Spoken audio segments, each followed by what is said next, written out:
G'day everyone, my name's Dominic from Tom's Outdoors. Today we're here up at Humes Crossing Campground. Beautiful location up on Blowering Dam, as you can see. Today we've got a video, bit of a review, bit of a comparison between two of my favourite tents. We've got the Mont Moondance 1 and the Hyperlite Ultimid 2. And just sort of go over some of the pros and cons and the features to find out which tent is going to suit you best. I'm going to go into the pros, some of the things I love about the Mont Moondance 1, which happens to be my first proper hiking tent that I got about 3 years ago now. So it's been with me a while and it's had a good run. Some of the things I love about it is the ease of setup. Super easy to set up. I love that I can throw it up and it's semi-freestanding. It's a matter of a few simple clips, and then you just come in with a cross piece, straight in like that. Grey goes on grey, yellow goes on yellow. It also has a relatively small footprint for the amount of space inside. So campsite selection is much easier with the Mont, with the Moondance. Another big pro for me is the internal space compared to a lot of other one-man tents out there. One thing to point out, probably my favourite thing of the tent, is the floor space for a single. So you got this like rectangular shape, you think cool, one-man tent, whatever.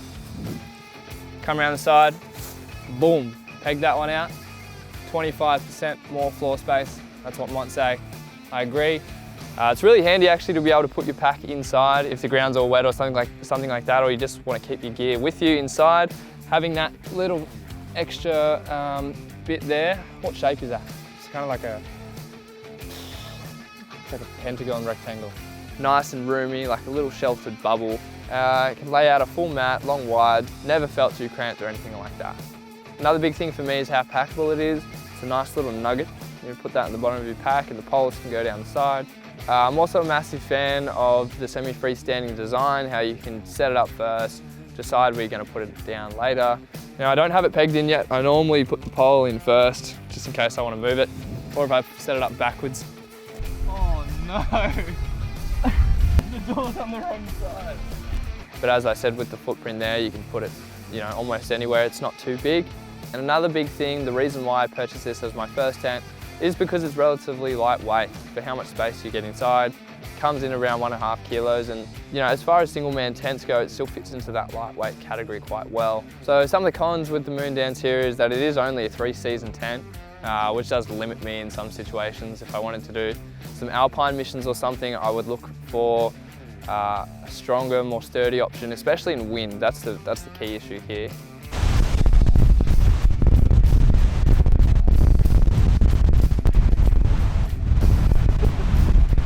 Another thing that could be a little bit better is just a bit bigger of a vestibule. It's all right to squish your pack in there, but it's usually up against the edge, and if there's any condensation, it's running down. Another thing I don't quite like about the Moondance setup is that the footprint doesn't cover the vestibule, which is a little disappointing. It's nice to have the doormat there if you're carrying a footprint anyway, just to have that cover that off and also reduce condensation. One handy feature about it, and I have used in summer on warmer nights when I don't want the inner, I don't want all that jazz, I want a bit more airflow and things, you can pair the Rainfly with just the footprint and the poles and have like a shell setup, just reduce weight, leave the inner at home. So while it is a lightweight tent for one person as well, it still doesn't quite fit into the ultralight category, which has been the reason for leaving it behind on some other trips, especially extended walks, long distance hikes, where every gram sort of counts. I've had to leave it home just because it does nudge up on the weight scale just a tiny bit, while still being in the lightweight category. So moving on to some pros with the Ultimid 2. First and foremost, massive pro for the Ultimid 2 is obviously its lightweight, or ultralight design I should say.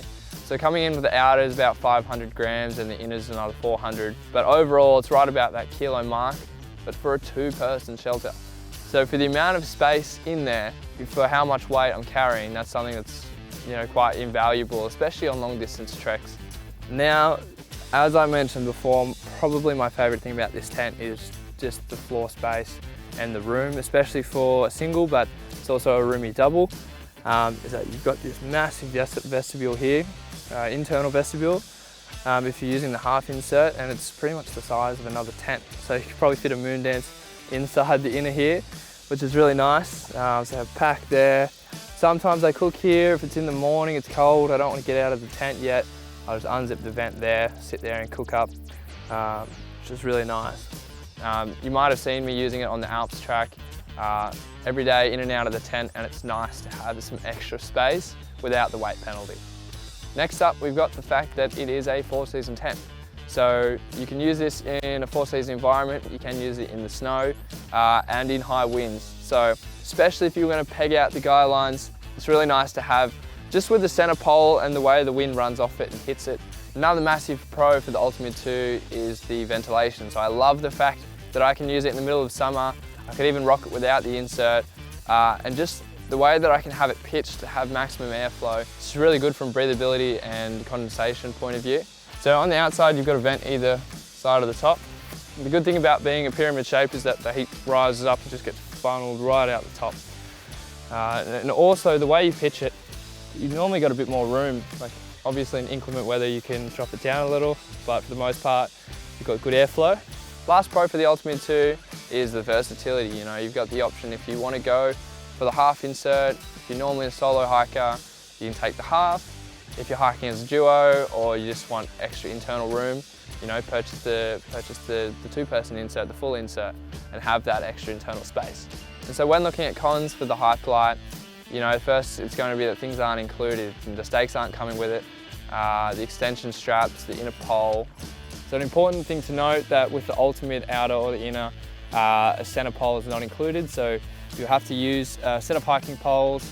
So you'll need a couple straps to put your poles together. These are the Hyperlite straps which you can purchase separately, or you can use some volley straps or anything else to secure the poles together. So to set this one up, you can use Hyperlite's Ultimate Carbon Fiber tent pole, or you can use trekking poles, which is what I do because I carry them anyway. So those are things you're going to have to consider when weighing up whether to get the Ultimate 2 or not. We've got the big footprint, makes campsite selection a little tricky at times. Now the first thing I do is look for 2 hectares to set this one up. It's got quite a big footprint. It is a 2-person. I call it the Queen's Suite if I'm using it on my own. It's quite roomy.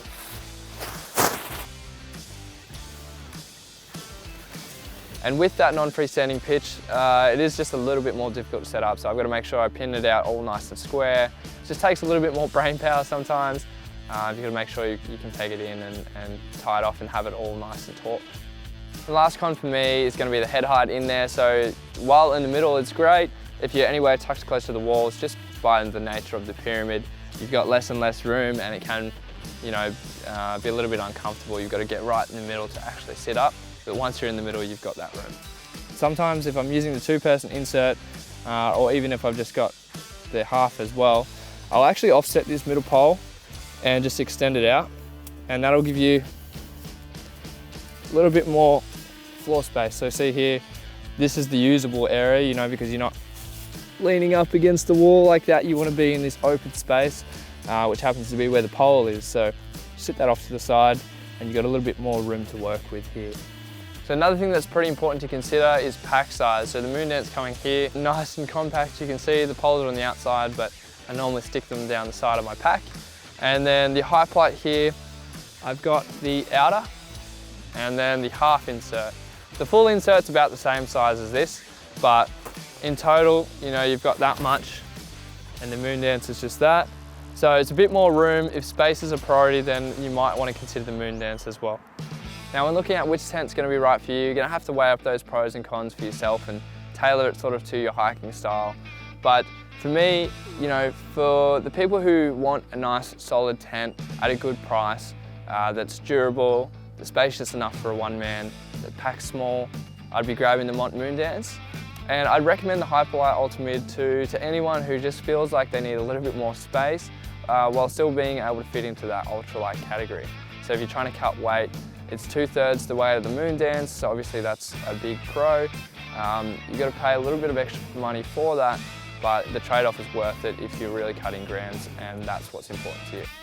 So personally, when I decide which tent I'm going to take for the trip, it's going to depend on what I'm doing. So a lot of the time now, if I'm out of the car or I'm doing some overnight hikes and weight's not too much of an issue, then I'll grab the Moondance 1.